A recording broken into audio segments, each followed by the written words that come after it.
The United States will be hosting next year's G20 summit towards the end of America's 250th anniversary since independence. And the venue for the summit is not without controversy, as U.S. correspondent Simon Marks reports. In about a year's time, world leaders, including presumably President Ramaphosa, will be gathering here in the city of Doral, just outside Miami. Why Doral? Well, President Trump, who of course is personally boycotting the G20 summit in Johannesburg, chose it for a very specific and personal reason. So we're going to talk about Florida, the great state of Florida now, because it's going to be a very exciting thing to host the G20. When President Trump first made his big announcement about next year's G20 Leaders Summit, it is fair to say that he wasn't entirely transparent with the American people. This afternoon, I'm thrilled to announce that the 2026 G20 conference will be held in one of our country's greatest cities, beautiful Miami, Florida, where we have the mayor with us, Mayor Suarez. Miami, you say, that amazing city in the Sunshine State that never sleeps. The beaches, the culture, the nightlife, America's playground. He even had the mayor of Miami on hand to extol the city's many virtues. And this decision is not only generationally important for the city, but it puts the city on the map as one of the truly great global cities. So on behalf of all of the workers of Miami, we just say thank you. We thank you for believing in us. Now, if Treasury Secretary Scott Bessent was shifting a little uncomfortably there on his feet, it was perhaps because he knew that the Leaders' Summit isn't really going to be held in Miami. But that only became apparent much later in the president's interaction with the White House press corps. I understand that it'll be held at Doral. Yes, it's going to be at Doral, yeah. You considered that with the G7 last time you decided against it. Why go forward with it now? Well, I think that everybody wants it there because it's right next to the airport. It's the best location. It's beautiful, beautiful everything. They actually requested that it be there because location is the best.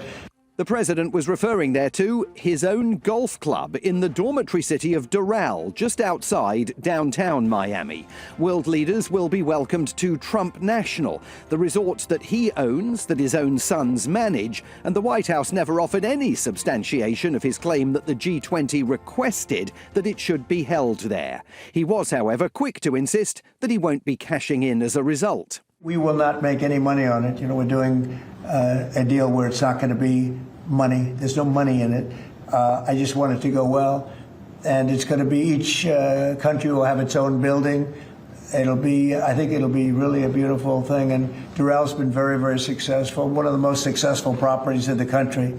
In Doral itself, there is, as you would imagine, eager anticipation. We're excited. We think this will be a wonderful opportunity. It's not every day that the world shines a spotlight on a city that has its own mayor, even though Christy Fraga was not invited to the White House shindig. To the credit of the administration, they called me ahead of time and said, look, we're going to be in Doral the majority of the time. There will be some, ancillary events happening in Miami because it's got a lot of big hotels and spaces and conventions spaces. But the majority of it is going to happen in Doral. Because Doral doesn't necessarily have the recognizable name, we're going to say G20 Miami, which I had no problem with.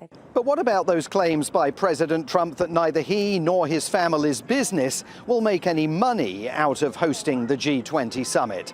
His critics contend that he is conflating the national interest, hosting the G20 summit here in the United States, with his own personal interest, hosting it here at his own golf club.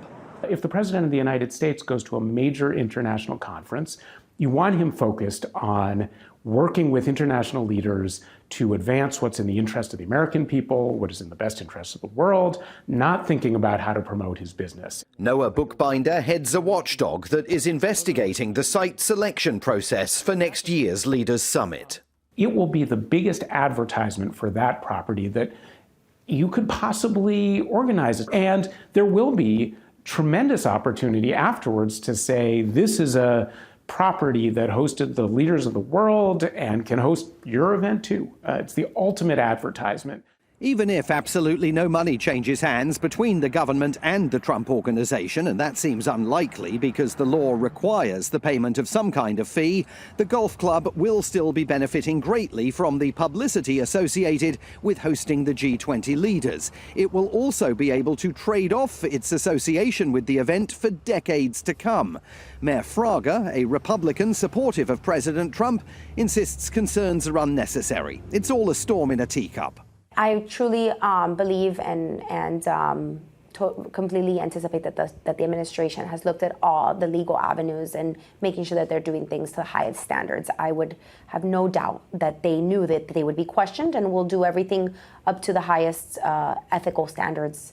Do you think world leaders themselves ought to consider whether they want to attend a G20 that is going to be hosted at the US president's own personal property?